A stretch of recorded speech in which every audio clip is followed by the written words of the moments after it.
छत्रपति शिवाजी महाराज की जय भवानी। आई जीवदानी महालक्ष्मी चरणी नमस्कार वंदन।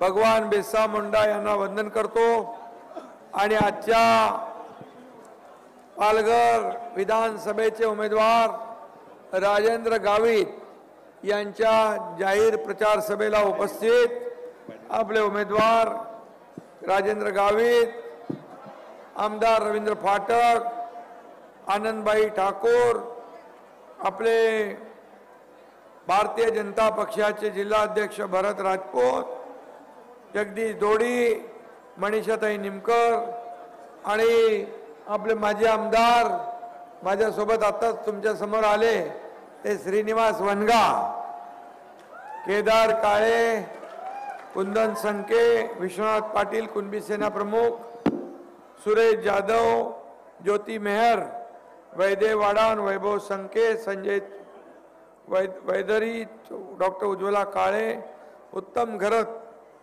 आणि बरेच लोक आहेत।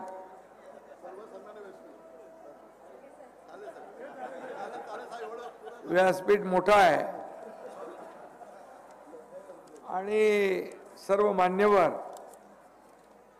आणि उपस्थित भर दुपारी मोठ्या संख्येने उपस्थित झालेल्या माझ्या लाडक्या बहिणी, लाडके भाऊ, लाडके सर्व मतदार बांधव भगिनी आणि पत्रकार मित्रांनो, पालघर म्हणजे ठाण्याचा भाऊ, नुसता भाऊ नाही तर लाडका भाऊ आहे। कारण ठाणे आणि पालघरची नाळ जरी जिल्हे वेगळे झाले तरी नाळ अजून जुळलेली आहे।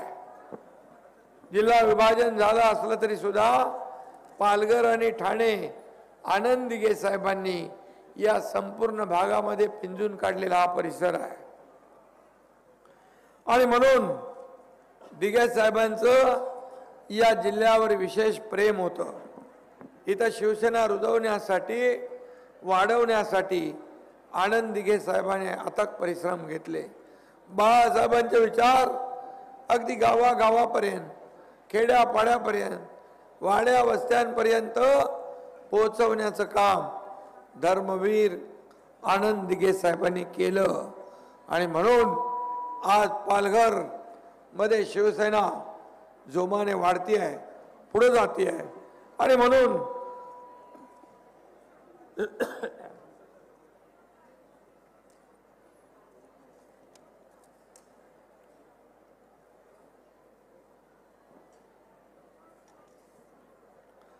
दिघे साहेबांचे विचार प्रत्येक कार्यकर्त्याच्या नसानसात भिनले।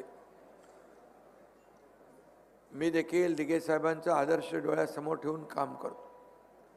हे काम करत करत करत करत शाखा प्रमुख ते या राज्याचा मुख्यमंत्री झालो, असे अनेक कार्यकर्ते आनंद दिघे साहेबांना गुरु आणि आदर्श स्थानी मानून काम करत आहेत आणि म्हणून पालघरमध्ये शिवसेना वाढती आहे।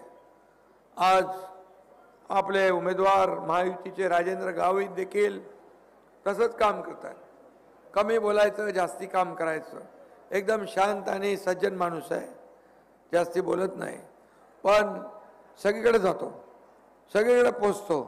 कुठलाही कार्यक्रम असेल, सुख दुःख सगळ्यामध्ये राजेंद्र गावित हे पोचतात आणि त्यामुळे लोकांसाठी दिवस रात्र काम करण्याचा प्रयत्न गावित या ठिकाणी करतात।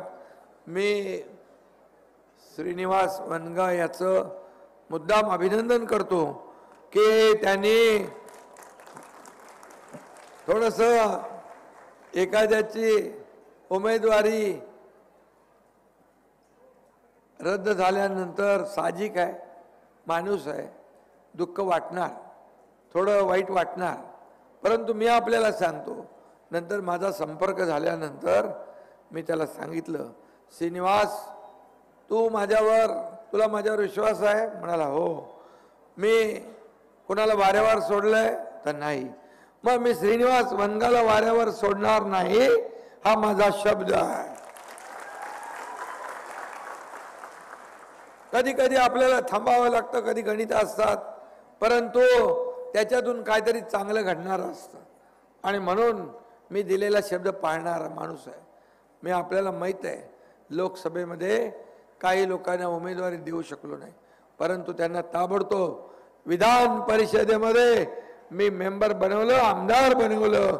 हा इतिहास आपल्या समोर आहे आणि त्यामुळे माझा प्रत्येक कार्यकर्ता श्रीनिवास माझ्या सोबत होता. जेव्हा आम्ही उठाव केला त्या श्रीनिवास माझ्या सोबतीने होता. मला काही विचारलं नाही त्यांनी, कुठं चालले साहेब, काय होणार, कशासाठी चाललोय, बिलकुल नाही. त्याच्या घरचा एक कार्यक्रम होता तो देखील, बरोबर ना श्रीनिवास, तुझा काहीतरी घरी कार्यक्रम होता, वाढदिवस होता मुलाचा, पण वाढदिवस देखील त्यांनी बाजूला ठेवला आणि आम्ही सरळ याच मार्गाने पुढे गेलो. असा श्रीनिवास आता राजेंद्र गावित यांच्यासाठी या व्यासपीठावर आलेला आहे. आणि मी पुन्हा एकदा सांगतो, श्रीनिवासचं चांगलं होईल, कल्याण होईल, त्याला कुठेही इकडे तिकडे बघण्याची गरज लागणार नाही. खरं म्हणजे लोकांसाठी दिवस रात्र काम करणं हा प्रत्येक शिवसैनिकाचं काम असतं आणि म्हणून पालघरचा विकास हा ध्यास घेऊन आम्ही काम करतोय. आणि राजेंद्र गावित यांना आपण प्रचंड मताधिक्याने विजयी करणार आहात. कारण राजेंद्र गावित खासदार होते, मंत्री होते, आमदार होते आणि त्यामुळे त्यांना इकडचा अनुभव आहे. आणि महायुतीचे सर्व पदाधिकारी इकडे आहेत, महायुतीची मतं तर मिळणारच आहेत, परंतु त्यांचे वैयक्तिक संबंध जे आहेत तेही त्याने अनेक लोकांशी जपलेले आहेत. राजकारणापलीकडे जाऊन या ठिकाणी त्यांचे संबंध या पालघरमध्ये आहेत आणि म्हणून ते देखील या निवडणुकीमध्ये कामी आल्याशिवाय राहणार नाहीत.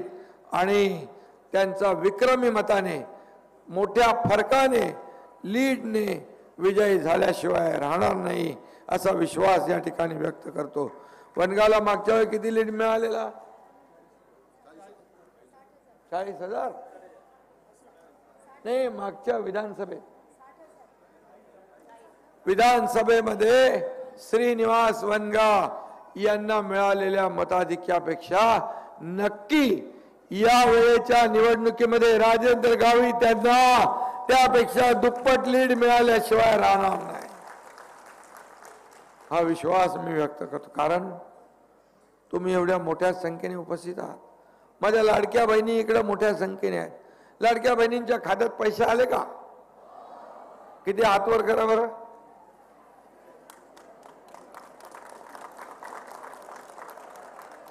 अरे जवळपास सगळ्यांच्या खात्यात आले. जे काही राहिले असतील त्यांना देखील आपलं सरकार वंचित ठेवणार नाही. आणि म्हणून लाडक्या बहिणी एवढ्या मोठ्या संख्येने आहेत. मी सगळीकडे, लाडके भाऊ इकडे आहेत, लाडके माझे शेतकरी आहेत, लाडके मतदार आहेत, लाडके ज्येष्ठ आहेत आणि सर्वच लोक माझे लाडके आहेत. आणि लोक आता या सरकारला देखील आपलं सरकार, लाडकं सरकार म्हणू लागलेलं आहे. हीच तर कामाची पोचपावती आहे. आणि म्हणून मी आपल्याला सांगतो, लाडक्या बहिणींची योजना बंद पडली पाहिजे. म्हणून सावत्र भावांनी, दुष्ट भावांनी त्यांच्यावर लक्ष ठेवा. बरोबर त्यांनी म्हटले ही योजना खोटी आहे, ही योजना बोगस आहे, ही योजना चुनावी जुमला आहे. पण जसं म्हणजे त्याला बदनाम केलं. काय 1,500 रुपये तुम्ही काय भीक देताय का, विकत घेताय का, लाच देताय का, काय काय म्हणाले. माझ्या लाडक्या बहिणींचा अपमान ज्या सावत्र दुष्ट भावांनी केलाय, महाविकास आघाडीच्या लोकांनी केलाय, त्यांना जागा दाखवण्याची संधी तुमच्या हातात 20 तारखेला आलेली आहे. दाखवणार तुम्ही त्याला त्यांची जागा. आणि म्हणून मी एवढंच सांगतो, कोर्टात पण गेले, कोर्टाने त्यांना हाकलून लावला. नंतर नागपूरच्या कोर्टात गेले ही योजना बंद पाडण्यासाठी. पण मी तुम्हाला सांगतो, कोणी माईकाला आला तरी लाडकी बहीण योजना बंद पडू देणार नाही. अरे लाडक्या बहिणीचं म्हणता आता आम्ही चौकशी करू, सरकारमध्ये आल्यावर चौकशी करू, लाडकी बहीण योजना, लाडका भाऊ, आम्ही स्टायपंड चालू केलाय, इकडे भरले का फॉर्म भीम आपले सुशिक्षित बेरोजगारांचे? 6,000, 8,000, 10,000 रुपये महिन्याला मानधन देण्याचं काम इथं आम्ही चालू केलेलं आहे. आणि म्हणून इथं ठेव ना, काय सारखं घेऊन जातो, रोज 7-8 सभा करतोय मी, त्यामुळे याच्यावर ताण पडलेला आहे. पण 20 तारखेपर्यंत हे चालू राहणार आहे. तुमचा आशीर्वाद आहे, जनतेचा आशीर्वाद आहे.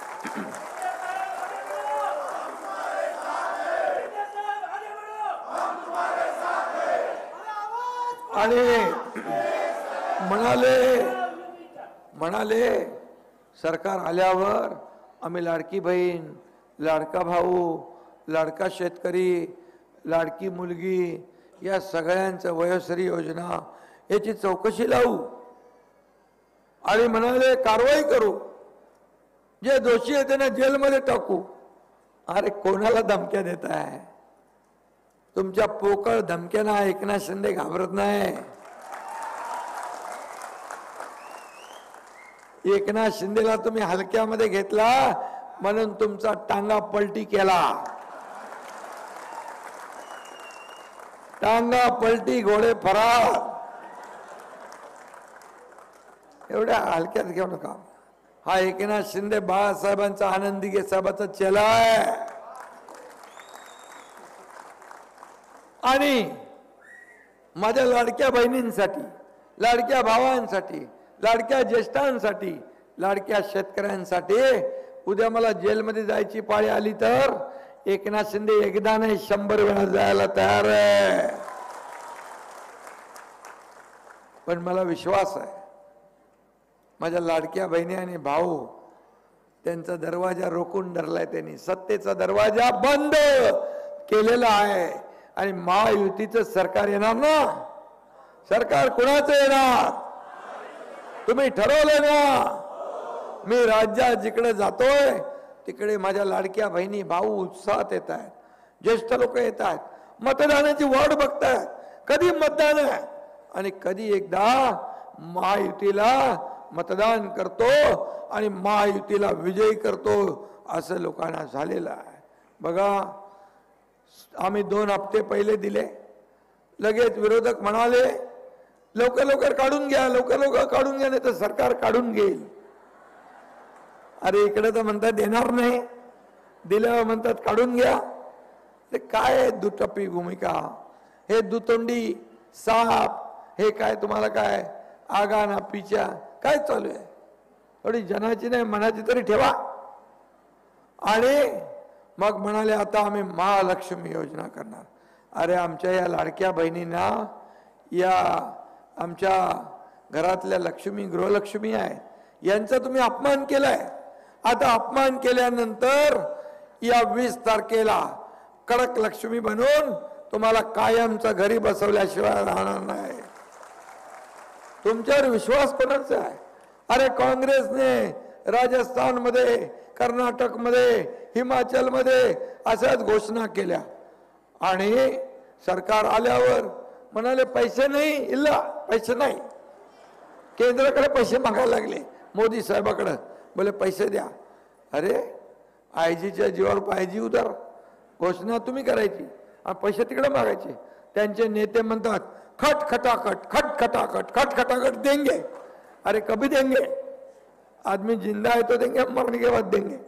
आणि पण आम्ही पट पटापट पट पटापट माझ्या लाडक्या बहिणींच्या खात्यात 5 हप्ते भरले.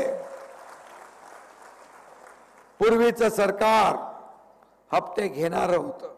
हप्ते घेऊन पूर्वीचे मंत्री अधिकारी जेलमध्ये गेले.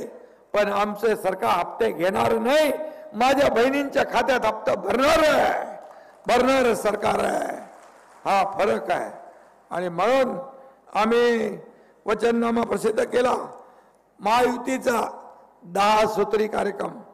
पहिला नंबर, हे तो ट्रेलर है, पिक्चर अभी बाकी है. पहिला नंबर लाडक्या बहिणींना 1500च्या ऐवजी 2100 रुपये देण्याचा निर्णय आपण घेतला. दुसरा नंबर शेतकऱ्यांना कर्ज माफ करण्याचा निर्णय आपण घेतला. शेतकरी सन्मान योजनेत 12,000 रुपये मिळत होते, 6,000 मोदी साहेबांचे, 6,000 आपले. 12,000चे आता 15,000 रुपये मिळणार. या राज्यात कोणी भुकेला राहणार नाही, उपाशी झोपणार नाही. प्रत्येकाला रोटी, कपडा, मकान देण्याचा निर्णय आपण घेतला. वृद्धांना, ज्येष्ठांना पेन्शन योजना 1500 वरून 2100 रुपये करण्याचा निर्णय आपण घेतला.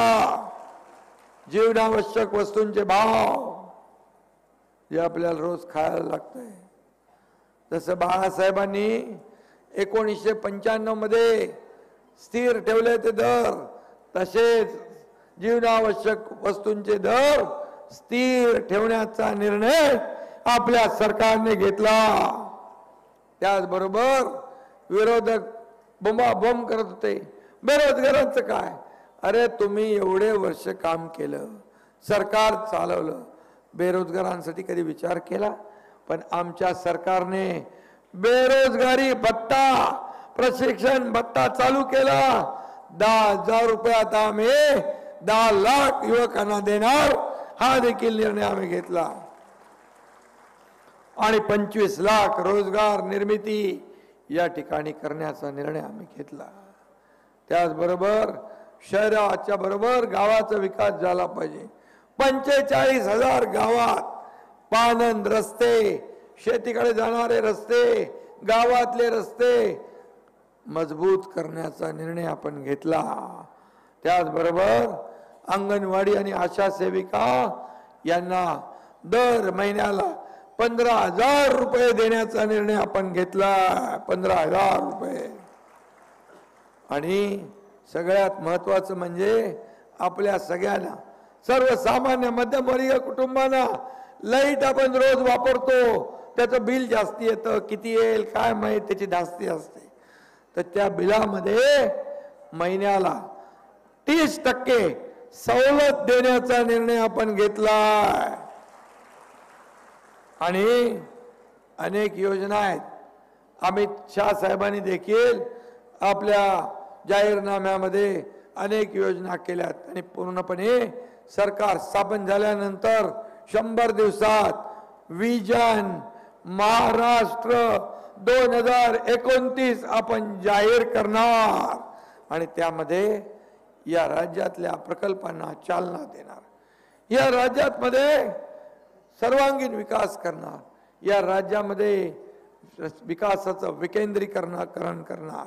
या राज्यात कुठून कुठेही जायचं असेल तर 6 तासाच्या वरती लागता कामा नये. हा देखील आपण ऍक्सेस कंट्रोल ग्रीड आपण करतोय. या पालघरमध्ये आता वर्सोवा ते विरार, विरार ते पालघर, पालघर ते डहाणू हा एक्सप्रेस रस्ता सीलिंग आपण करतोय. त्याच्यामुळे तुम्हाला मुंबई जाणं ऐसे गए ऐसे आए, कमी वेळात तुमचा प्रवास होईल. MMRDAचा विस्तार आपण पालघर पर्यंत केलाय. पालघरला आपण नवीन एअरपोर्ट बांधतोय, नवीन एअरपोर्ट. आज या नवीन डेव्हलपमेंटमुळे आज लोकांमध्ये आज या ठिकाणी विकास प्रकल्प येत आहेत. आज खऱ्या अर्थाने पालघर एक आर्थिक खरं म्हणजे हे ग्रोथ सेंटर होईल, ग्रोथ सेंटर होईल. कारण या ठिकाणी आपण पाहतोय की नवीन नवीन प्रकल्प येत आहेत. आज केंद्र सरकारने 76,000 कोटी रुपयाची इन्व्हेस्टमेंट केली आहे. आज आजूबाजूच्या परिसरामध्ये सगळ्या गावातल्या लोकांना, इथल्या सर्व लोकांना त्याचा फायदा होईल. मच्छीमारांना फायदा होईल, कुणालाही वाड्यावर सोडलं जाणार नाही. आज त्यांचा व्यवसाय जो आहे त्याच्यामध्ये दाम दुपटीने त्यांचा व्यवसाय वाढला पाहिजे, हे देखील आपण करतोय. त्याचबरोबर Vadodara highway, bullet train, Virar Dahanu railway, Vasai Virar Alibag multi model corridor आपण करतोय. आणि त्याचबरोबर या ठिकाणी मच्छीमारांसाठी प्रधानमंत्री महोदयांच्या हस्ते 700 कोटींच्या कामाची भूमिपूजन झाली आहे. आणि म्हणून या ठिकाणी 12 लाख तरुणांना रोजगार देण्याचा निर्णय आपल्या सरकारने घेतला आहे. आणि म्हणून मी आपल्याला एवढंच सांगतो, हे पालघर आता ग्रामीण पालघर राहणार नाही. आता हे महाराष्ट्राचं ग्रोथ इंजिन झाल्याशिवाय राहणार नाही. आणि म्हणून या राज्यामध्ये आम्ही सांगतोय 2.5 वर्षात महाविकास आघाडीने काय केलं आणि महायुतीने काय केलं. होऊन जाऊ द्या फैसला, होऊन जाऊ द्या चर्चा, होऊन जाऊ द्या दूध का दूध, पाणी का पाणी. ह्या हिम्मत डिबेट करण्याची आम्ही तर रिपोर्ट कार्ड सादर केला. रिपोर्ट कार्ड सादर करायला हिम्मत लागते, काम करावं लागतं. घरी बसून राज्य चालवता येत नाही, घरात बसून राज्य चालवता येत नाही. बाळासाहेब सांगायचे, कार्यकर्ता घरात नाही तर लोकांच्या दारात शोभून दिसतो, ते आम्ही करतोय. शासन आपल्या दारी आपण घेऊन गेलो. 5 कोटी लोकांना, विश्वनाथजी 5 कोटी लोकांना त्याचा फायदा झाला. शासन आपल्या दारीचा लाभ होते, लाभार्थी होते, योजना होत्या, पण कटकट नको म्हणून त्या योजना सोडून देत होते. 5 कोटी लोकांनी त्याचा फायदा घेतला. हे सरकारचं काम आहे. आणि म्हणून या राज्यामध्ये एकीकडे विकास, दुसरीकडे कल्याणकारी योजना याची सांगड घालण्याचं काम आम्ही करतोय, तो आम्ही प्रयत्न करतोय. आणि म्हणून ही जेलसी जी आहे ही काय जळपाट आहे. हे रोज काय ना काय चालू आहे.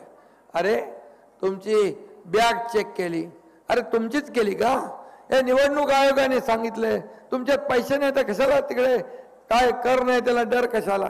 आता मी येताना माझी बॅग चेक केली, मी बाबा बोललो तुमची ड्युटी आहे करा, त्याच्यामध्ये माझे कपडे आहेत, बाकी काय नाही आहे, युरिन पॉट पण नाही. समजलं नाही तुम्हाला? आणि म्हणून तुम्हाला मी सांगतो की अरे हे असे छोटे छोटे कारण सांगून तुम्ही कारण दाखवून या ठिकाणी बदनाम करण्याचा प्रयत्न करताय. या एकनाथ शिंदेला किती शिव्या देणार तुम्ही? किती शिव्या शाप दिले तरी सुद्धा माझ्या समोर ही माझी जनता जोपर्यंत आहे तोपर्यंत माझं बाल बाका होऊ शकत नाही. आणि म्हणून मी काही घाबरत नाही, कुणालाही घाबरत नाही. परमेश्वराला घाबरतो, चांगलं काम करतो. लोकांना मला काहीतरी देणं लागतंय, मला काय मिळालं यापेक्षा माझ्या महाराष्ट्राला काय मिळालं, माझ्या महाराष्ट्रातल्या जनतेला काय मिळालं हे देण्याचं काम आमचं आहे. राज्यकर्त्यांचं काम हे आहे. राज्यकर्त्यांचं काम अहंकार ठेवून या ठिकाणी राज्याला अधोगतीला पाठवणं हे नाही. केंद्राकडे कधी तुम्ही मदत मागण्याचा विषय सोडा, इगो आणि अहंकार. आम्ही केंद्राकडे पैसे मागतो, प्रधानमंत्र्यांकडे मागतो, गृह सहकार मंत्र्यांकडे आम्ही मदत मागतो, सरळ हस्ताने मदत देतात. तुम्हाला मी सांगतो मनमोहन सिंग यांच्या सरकारमध्ये 2004 ते 2014 किती पैसे मिळाले या राज्याला? 2 लाख कोटी, 2 लाख कोटी. आणि मोदीजींच्या काळात 2014 ते 2024 10 लाख कोटी, 10 लाख कोटी. काय होतंय? 10 लाख कोटी कमी आहे? अरे आज एअरपोर्टसाठी, बंदरासाठी, रस्त्यासाठी, रोडसाठी, पाण्यासाठी, प्रकल्पांसाठी पैसे देण्याचं काम केंद्र सरकार करते. हे डबल इंजिन सरकार आहे. आणि म्हणून समविचारी सरकार जेव्हा एक विचारच असतं तेव्हा राज्याची भरभराट होते, राज्याचा विकास होतो. रोज सांगतात हे पळवलं ते पळवलं, माझं धनुष्यबाण चोरला, मग शिवसेना. अरे काय लहान पोरांच्या खेळण्यातलं हे काय खेळणं? तर तुम्ही काय झोपले होते? अरे लोकशाहीमध्ये ज्याच्याकडे बहुमत आहे, बहुमत ज्याच्याकडे आहे, लोकशाहीमध्ये त्याचाच विजय होत असतो आणि लोकशाहीमध्ये बहुमताचा विजय होतो. आणि म्हणून तुम्ही बाळासाहेबांचे विचार सोडले, त्यात तडजोड केली, ते तोडून मोडून टाकले, बीजेपीची बेईमानी केली, या महाराष्ट्रातल्या जनतेशी तुम्ही विश्वासघात केला सत्तेसाठी, खुर्चीसाठी, आणि शिवसेना काँग्रेसच्या दावणीला बांधली, ती या एकनाथ शिंदेने सोडून आणली आहे. आणि म्हणून झालेल्या लोकसभेमध्ये तुम्ही किती फेक नॅरेटिव्ह पसरवलं तरी सुद्धा या ठिकाणी शिवसेना आणि उभाटा याच्यामध्ये जो सामना झाला, 13 जागांवर फाईट झाली, 7 जागा तुमचा धनुष्यबाण जिंकला. 2,60,000 मतं धनुष्यबाणाला मिळाली. कशाला रडताय सारखे? एक जण राहुल गांधी विदेशात जाऊन देशाची बदनामी करतो, इकडं म्हणतो संविधान बदलणार आणि तिकडं म्हणतो आरक्षण बदलणार, आरक्षण रद्द करणार. काय चाललंय? देशाची बदनामी विदेशात जाऊन करणं हे पाप नाही, हे देशप्रेम आहे. मोदीजींची बदनामी करणं, आज मोदीजी या देशाचे प्रधानमंत्री आहे. आपल्या देशाला जगाच्या इतिहासात, आजच्या आतापर्यंतच्या इतिहासात एवढा मान सन्मान कधी मिळाला होता? कोणी प्रधानमंत्री कधी गेला कधी आला समजत नव्हतं. आज अमेरिका, रूस यांचं भांडण असलं तरी सुद्धा दोन्ही देशाचे राष्ट्राध्यक्ष मोदीजींना मानतात. ही जादू आहे. आणि म्हणून त्यांना शिव्या देतात. त्यांना जेवढ्या शिव्या द्याल तेवढा तुम्ही खड्ड्यात जाल. खड्ड्यात जातील ना. लोकसभेत गेले सगळे, एकदम आले एकदम आले एकदम आले, तरी सुद्धा बसलं कोण वरती? प्रधानमंत्री मोदीजी. आणि म्हणून आता हे राज्याची निवडणूक आहे. रोज शिव्याशाप एकनाथ शिंदेच्या नावाने, महायुतीच्या नावाने तुम्ही देता. थोडं काम करा, थोडं पॉझिटिव्ह राहा, बोला, विकासाच्या बद्दल बोला. विकासाच्या नावावर ठणठण गोपाळ, फक्त फक्त राजकारण. हे केलं ते केलं, अमकं केलं तमकं केलं. अरे तुम्ही काय केलं ते सांगा. फक्त कोमट पाणी प्या, असं चालतं काय? अरे पोटाची खळगी भरायला नुसतं कोविड कोविड कोविड करून चालत नाही. सरकार यायच्या अगोदर सगळं कडी-कुलूप बंद होतं. काय चालू होतं? मंदिर बंद, मस्जिद बंद, गिरजाघर बंद, गुरुद्वारा बंद, सगळं बंद. आंदोलन करत होते, खोला खोला खोला खोला. दुकान बंद, मकान बंद, सगळं बंद. तेरी भी चुप मेरी भी चुप, तू भी बैठ घर में मैं भी घर में बैठता है. असं काय असतं काय? अरे हाताला काम पाहिजे. आम्ही आल्याबरोबर कोविड बिविड कुछ नाही, काय कुठली मिटिंग नाही घेतली. आम्ही सगळं उघडून टाकलं. सगळे सण उत्सव सुरू केले. या राज्यात आनंद झाला, आनंदोत्सव साजरा होऊ लागला. सण परंपरा उत्सव आपल्या सुरू झाल्या. पळाला की नाही कोविड? नाही तर कोविड कोविड कोविड करून बाऊ करत बसलो असतो, परत तोंडाला पट्ट्या लावायला लागल्या असत्या.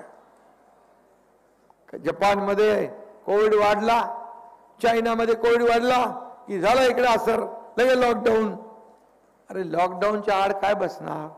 तुम्ही लॉकडाऊनमध्ये माणसं मरत होते, तुम्ही कोविडमध्ये पैसे खात होते, खिचडीमध्ये पैसे खाल्ले, डेड बॉडी बॅगमध्ये पैसे खाल्ले.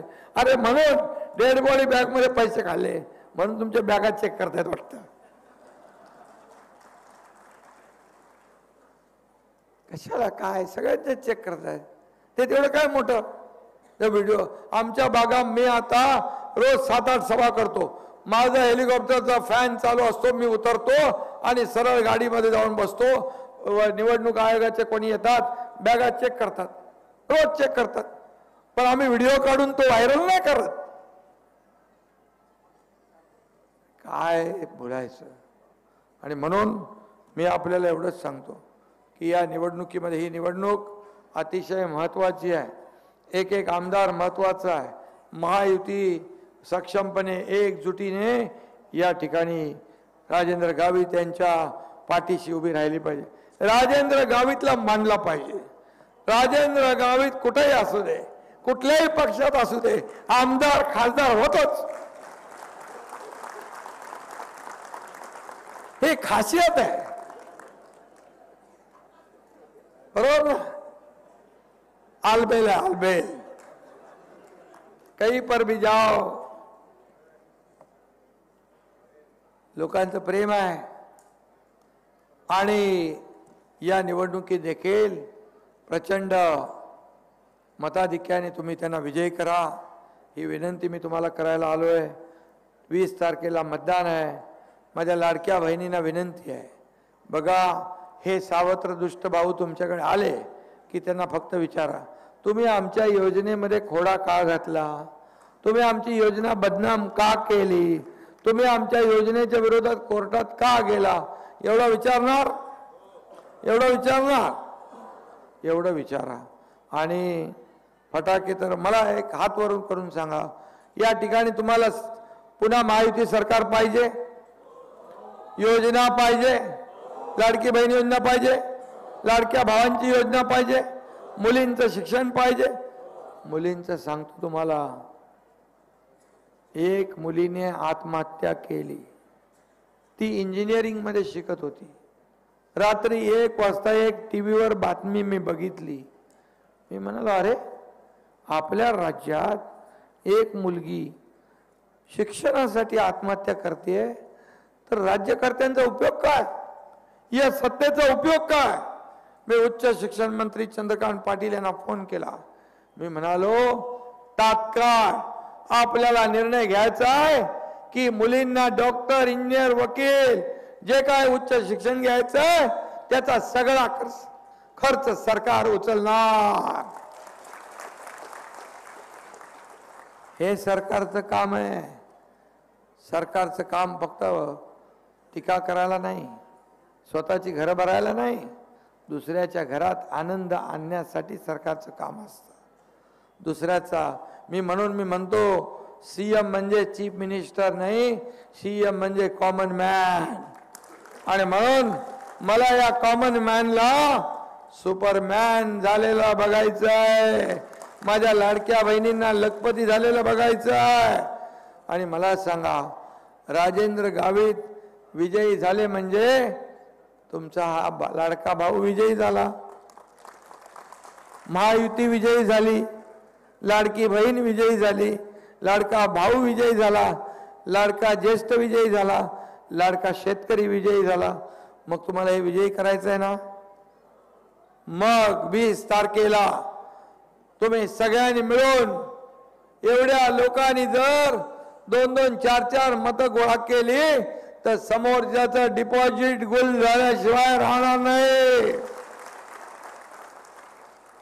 आणि म्हणून मी आपल्या सगळ्यांना विनंती करतो, 20 तारखेला धनुष्यबाणा समोरचं बटन दाबा आणि 23 तारखेला फटाके आणून ठेवा. एकनाथ शिंदे फटाके फोडायला आल्याशिवाय राहणार नाही, गुलाल उधळायला आल्याशिवाय राहणार नाही.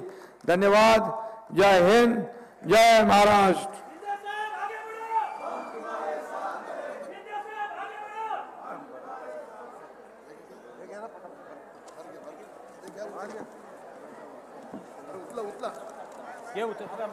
डायरेक्ट उचल. हॅलो हॅलो साहेब, साहेब पक्षप्रवेश घ्यायचा, मी नावं घेतो. पालघरचे नगरसेवक आहेत अक्षय संखे, राजेंद्र पाटील, अमोल पाटील. त्याचप्रमाणे उभाटाचे कार्यकर्ते आहेत सुमित संखे, रंजना पटेल, दीक्षित पटेल, केतन पटेल, सतीश वाडमारे, दिवान सिंग, सतीश संखे, सागर शिंदे, वैशाली यादव. हे सर्व उभाटाचे पुढे हे सर्व उभाटाचे कार्यकर्ते आणि नगरसेवक प्रवेश घेत आहेत. त्याचप्रमाणे माहीम हे तालुक्याचं ठिकाण होतं आणि या माहीम तालुक्याच्या ठिकाणच्या ग्रामपंचायतीचे 9 सदस्य व इतर उभाटाचे कार्यकर्ते प्रवेश घेत आहेत. मी त्यांची नावं घेतो, कृपया त्यांनी मंचावरती यायचं. सौ सुनीता किशोर मेरे, श्री अविनाश हेमंत पालवा, सौ मानसी मनोज रावते, सौ प्रतीक्षा पंकज पाटकर, सौ कुणाल दत्ता नराले, पूनम समित वरठा, अरविंद वर्तक, किशोर मेरे, पंकज पाटकर, दुर्वेश पाटील, भूषण तिवारी, उमेश मेरे, नितीन पाटकर, चंदू भूतकडे, सुमित पाटील हे माहींचे उभाटाचे कार्यकर्ते आणि काही ग्रामपंचायत सदस्य आपल्या शिंदे साहेबांच्या कामाने सर्व प्रभावित झालेले आहेत आणि आज पक्षात प्रवेश घेत आहेत. एक मिनिट मला हॅलो पक्ष प्रवेश चालू आहे. 7 विद्यमान सदस्य आपल्या शिंदे गटाच्या पक्षप्रवेशासाठी आलेले आहेत.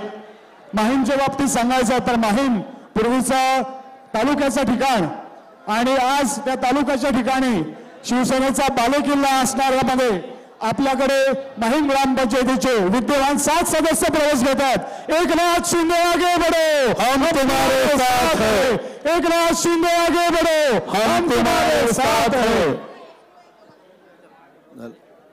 या सर्वांनी एक फोटो घ्या.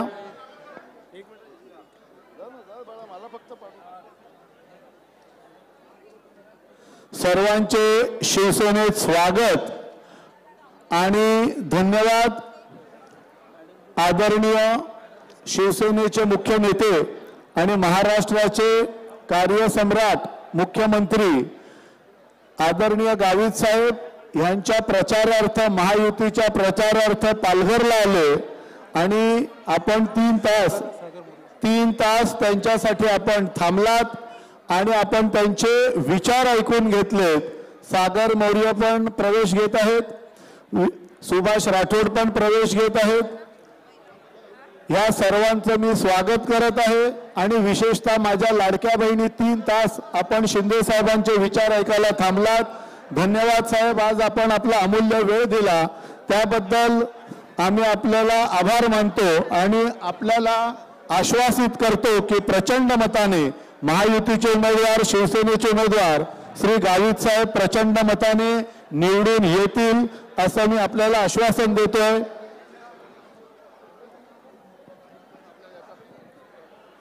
गाणं लाव रे, कोणीतरी स्पीकरवाल्याकडे जा, त्याला गाणं लावायला सांगा. जा ना स्पीकरवाल्याकडे गाणं लावायला सांगा फटाफट.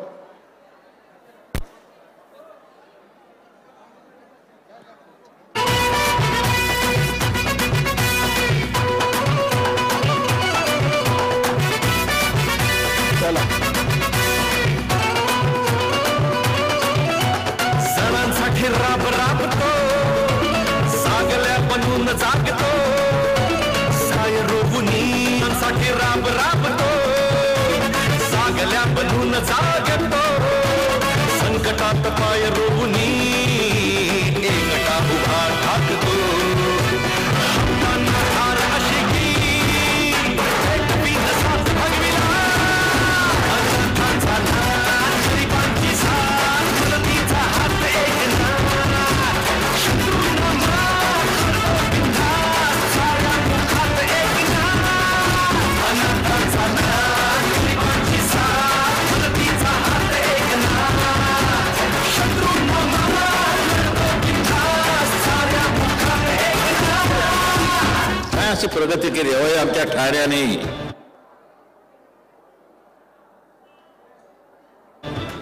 आणखी विशेष करून एकनाथ शिंदे हे आनंद दिघे यांनी उभी केलेली माणसं आहेत, त्यांच्या तालमीत तयार झालेली माणसं आहेत. बोलतो तसाच वागतो, वचनाचे मोल जाणतो.